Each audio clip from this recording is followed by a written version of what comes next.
What's just some of the behind the scenes drama and tea? Like, what's some good behind the scenes drama or tea that we could get on B2K? What's some good behind the scenes drama or tea? Let's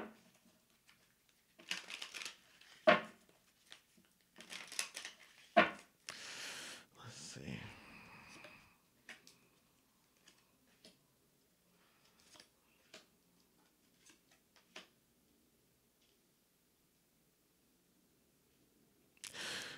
Omarion always knew that he was going to be successful. He felt like the other people in the group were jealous of him, and then he used to isolate himself a lot too. From the others. Like, he was a nucleus, but he also would take his time. Like, he would also take a lot of time away from them as well. Let's see.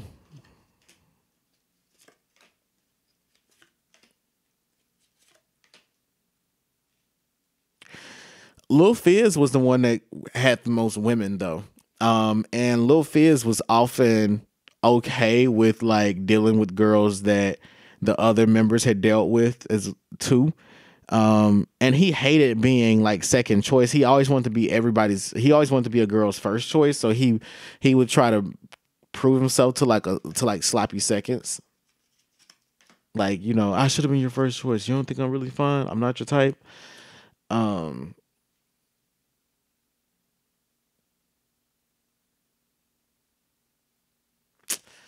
It's also speaking about it also looks like Chris Stokes and Marcus Houston always like kept an eye on them. We're always surveilling them, always watching them. And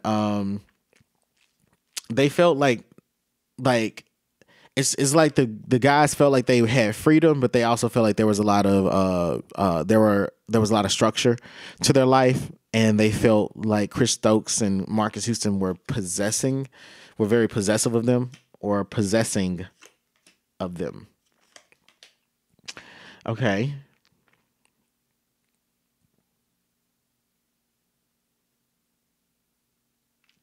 It looks like Omarion had a real tough time with his mom dating. Like, it's like his mom would be like, hey, I'm Omarion's mom, or I'm the mom of somebody from B2K, and it's like the guys would just be really into her, and he hated that.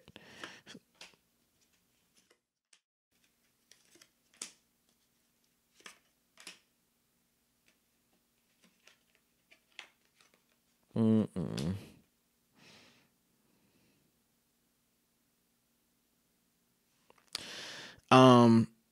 Omarion always had his guard up with everybody. He felt like he had to work the hardest, that he had to do um, the most training, that he had to dance the best. He felt like he was investing the most into the group, although he would never say it.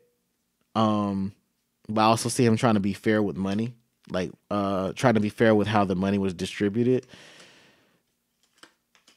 I mean, I know that they were like in their teens, but I'm saying this is like, let's see.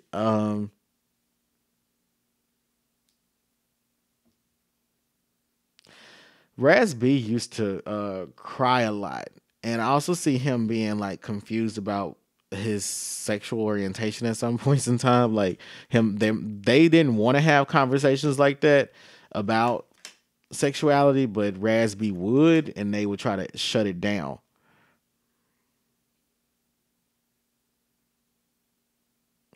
It also looks like Raz B would spend a lot of his money too.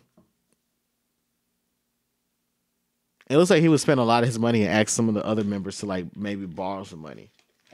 Like they all tried to take care of each other like they were a family, but it definitely looks like Raz B money, like with money um would fly in and out of his hands. Okay. Let's see. What other behind the scenes tea can we get about B2K?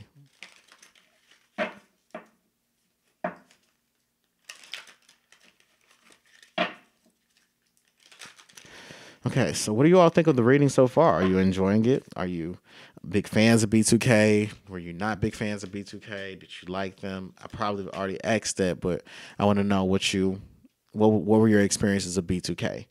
Okay, so um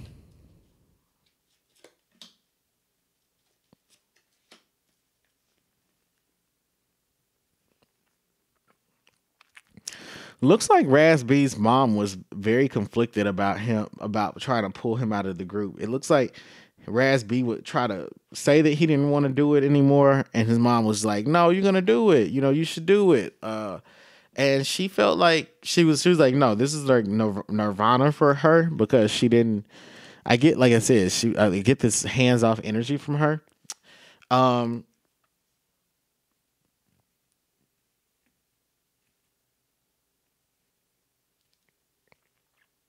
I feel like Omarion felt like he was like, I have to be first in everything. Like he's like, I'm gonna be first in line. I'm gonna be first on the airplane. Uh, he felt he had a diva complex. So Omarion was a diva, and everybody kind of sort of bowed down to him. Um, not. I don't even want to say like they were just trying to question it, but it was kind of like they were caught in the whirlwind of success that they did let Omarion be the leader.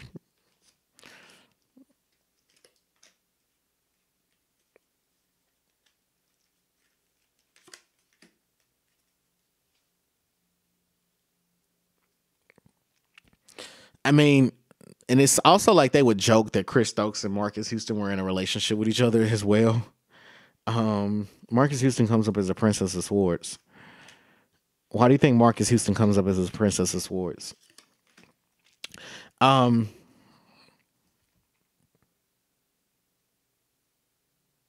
the other thing is that the group members were very predictive of Omarion's success. They would say things that indicated that there was some jealousy towards how talented Omarion was. And it seems that they would say things like, "Oh, you're gonna, you could go solo, you could do this, Mari gonna, I don't know if they call him O or they call him, I'm just like just saying whatever, like Mari gonna do, he's gonna, have his own number one, without us, like, Mari just be dancing, man, yeah." So I see them complimenting Omarion and kind of wanting him to like, reflectively validate them. Um, and say, hey, you're pretty awesome yourself, man. Um, okay, so did Chris Stokes really make the members of this group sleep with each other? Did Chris Stokes really make the members of B2K sleep with one another?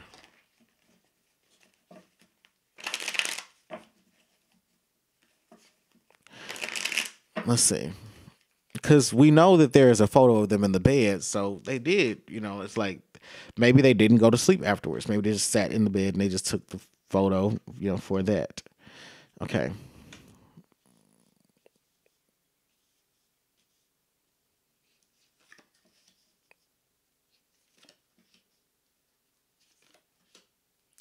It's like Chris Stokes was grooming them very early. I don't know if this is like 8 or 9 or 10 or whatever, but I get like they're like in their formative years.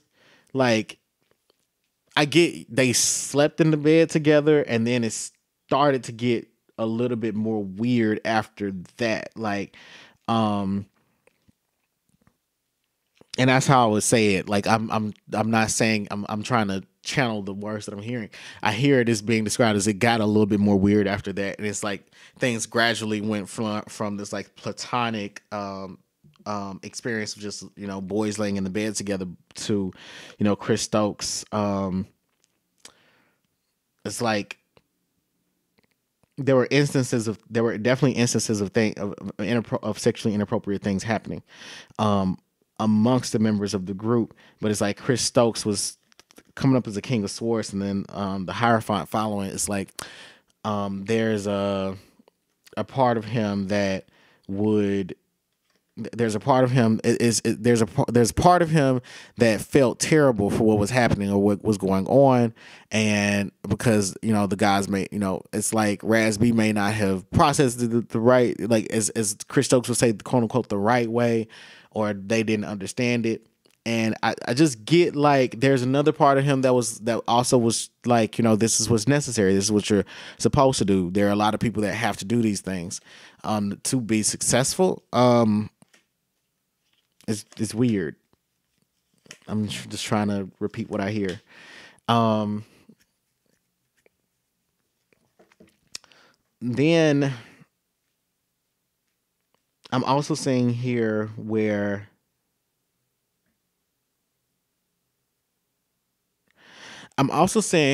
it was like the moms didn't exactly know about it either. It's like it was definitely something that they were tight-lipped about. And he was victorious, and Chris Stokes was victorious in keeping that from being talked about, even though there was like speculation surrounding it. I get that Chris Stokes was paying them money to be quiet. Anybody that said anything. I think does Chris Stokes have a child? Because like I get that he may have kids himself, and I feel like I don't get that he did anything to his children, but I feel like I don't know. I can't say that for a fact. I don't know if he has kids or doesn't have kids. So I can't say any of this shit for a fact. What I am saying is that I do know that he hid behind the title of being a father or having, it's like if he has kids, he hid behind the title of being a father. Like, hey, I'm a good dad. Like, I'm good with young boys. Or he said that he was a father figure to young boys. Okay, so the next question is, how did Lil Fizz and Moniece get together?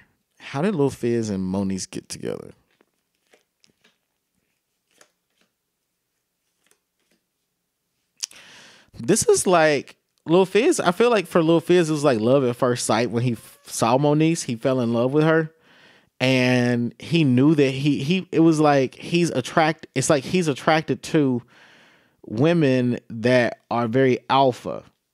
That's how I see it. Is that he was immediately attracted to her aura. And I get that,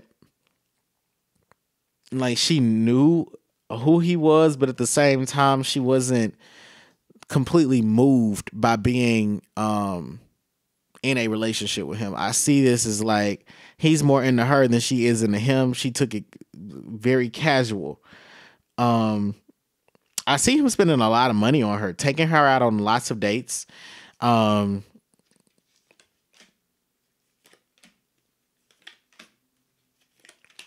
feel like, okay, so I'm just going to please bear with me, but I feel like Lil Fizz has, like, a man can be a hoe, a woman can be a hoe. Hoe is a genderless term, but a hoe is someone that's definitely after money. They won't even have sex with you, but they're just after your money. You know what I'm saying? Like, they'll date you, flirt with you. You're never going to be in a real relationship with them. I feel like Monique has that energy about her where she knew how, and that's maybe not even called a hoe, but that's the colloquial term that people, use when they're fearful of getting played by somebody that is not really interested in them. Like, I spent this money and they were never really interested. They're a hoe. So that being said, I get that she was about her. She was very much interested in the experience that he could provide for her. She wasn't as interested in being a real girlfriend to him.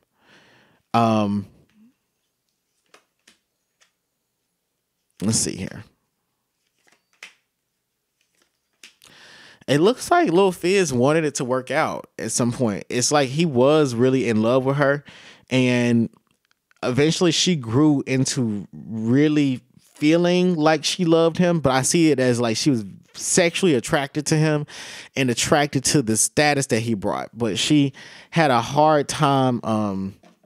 Like, she's into very masculine men, but he had an energy about himself that she found irresistible. It's like, it's Lil Fizz. I can't exactly turn him down because he is kind of popular and kind of popping. So she gave him she gave him some passes on him being so emotional. He spent a lot of money to court her. It was more about money and he was someone that I won't say that he moved with his penis, but he was used to women being attached to him after sex. And she didn't she liked him after sex, but she wasn't totally attached to him. The cards are also speaking about he felt like he felt like she was a challenge that needed to be conquered. He didn't like to be turned down, so I see it as he constantly pursued her. Now we want to know, what type of father is Lil Fizz? What type of father is Lil Fizz?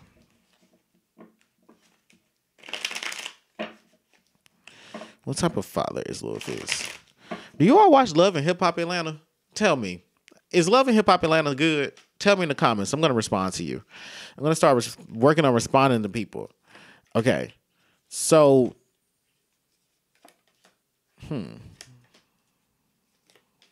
okay. Well, what we have here, okay, so from looking at these cards, I'm seeing that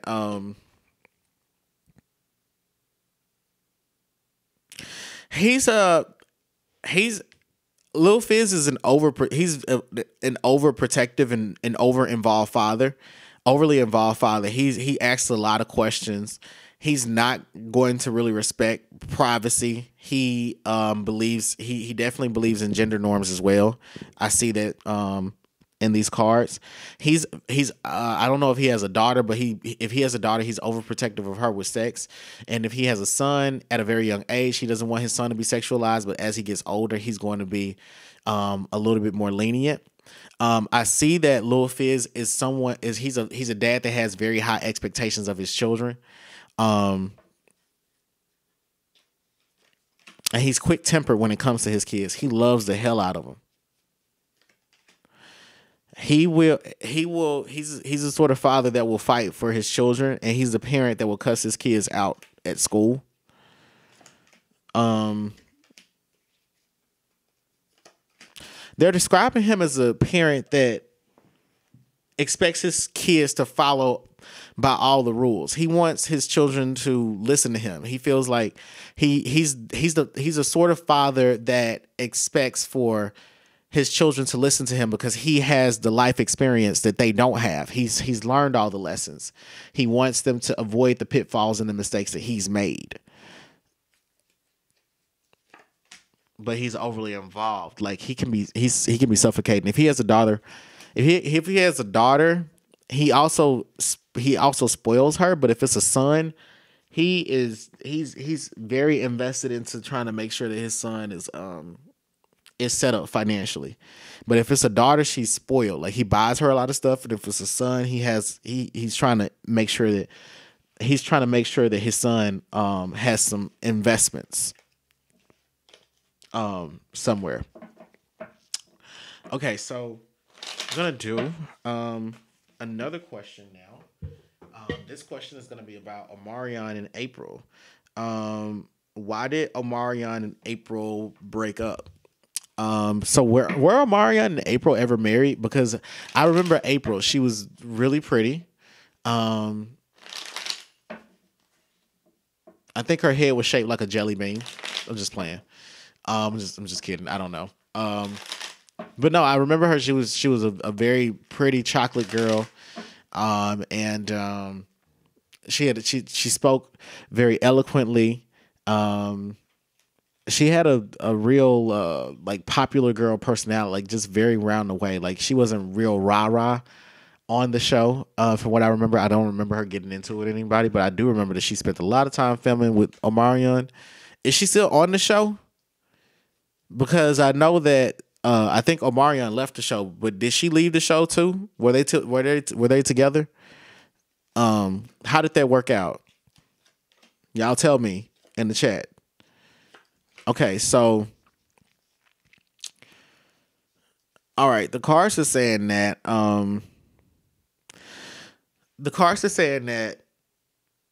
April was actually very happy with the relationship and she didn't want it to end, but I feel like Omarion fell out of love with her because he felt like he wasn't really as ready to be married as he thought he was. I see this as Omarion feeling like he had more growing to do, and that he was also unsure if this was his wife, or like this should be a long-term relationship. I feel like he had issues trusting her.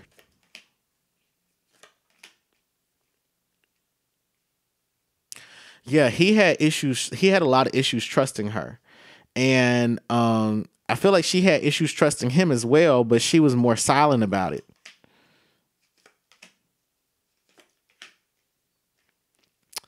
It seems like Omarion's mom had a lot of influence over him as well in terms of like uh determining the trajectory of like their relationship, like were they gonna stay together or were they not.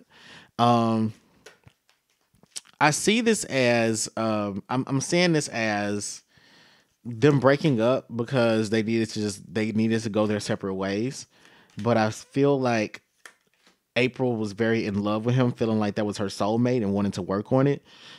And it did bring her a tremendous amount of sorrow. But um I don't know. Like it's like I get that Omarion just felt like he had to go. Let's see why from Omarion's perspective, what was it why did he break up with her? Why did Omarion break up with April? Why did Omarion break up with April?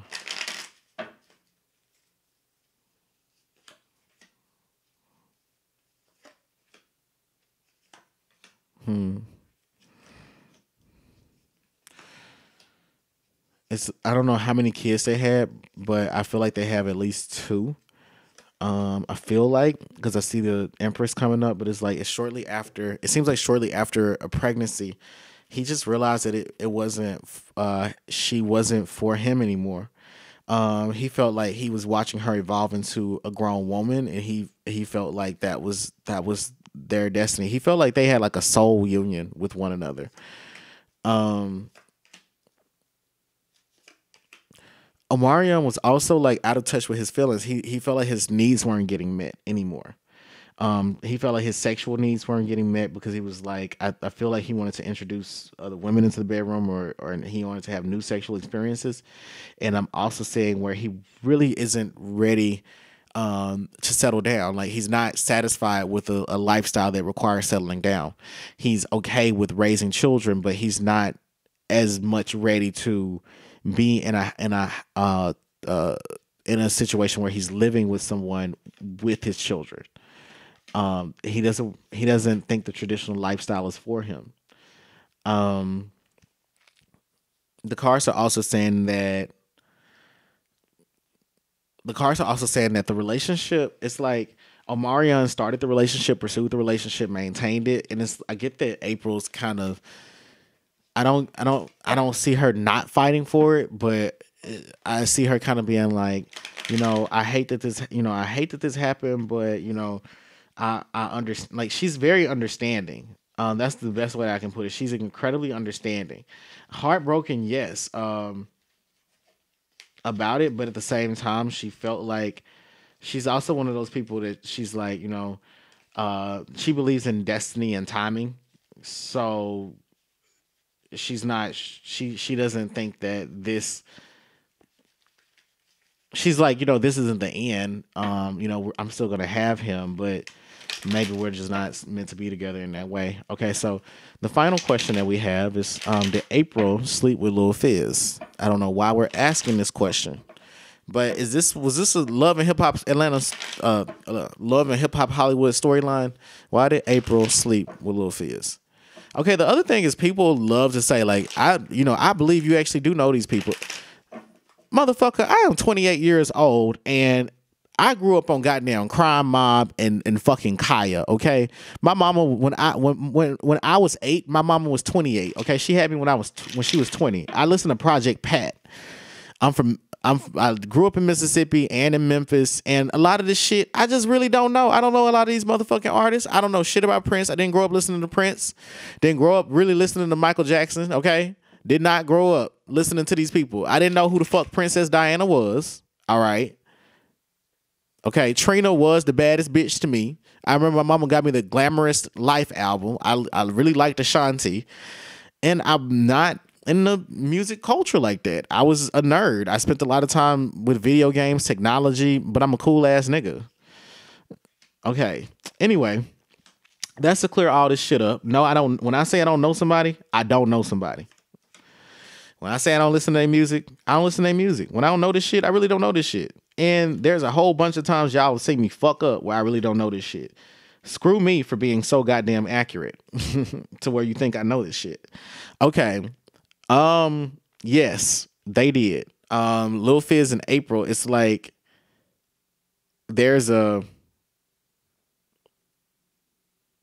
I get that there was like the start of like a flame with I get that it was I yes, that's just a yes. I mean, it's like the most that I can say here is that it was inconsistent, but it's an adrenaline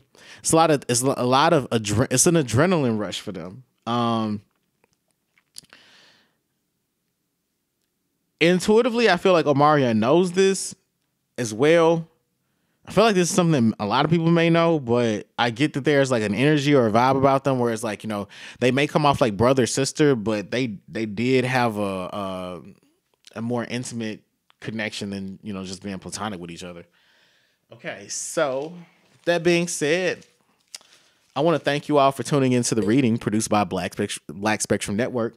Click the subscribe button and hit the bell button to get the latest updates on this channel. You can purchase a private psychic reading by going to www.blackspectrumnetwork.com.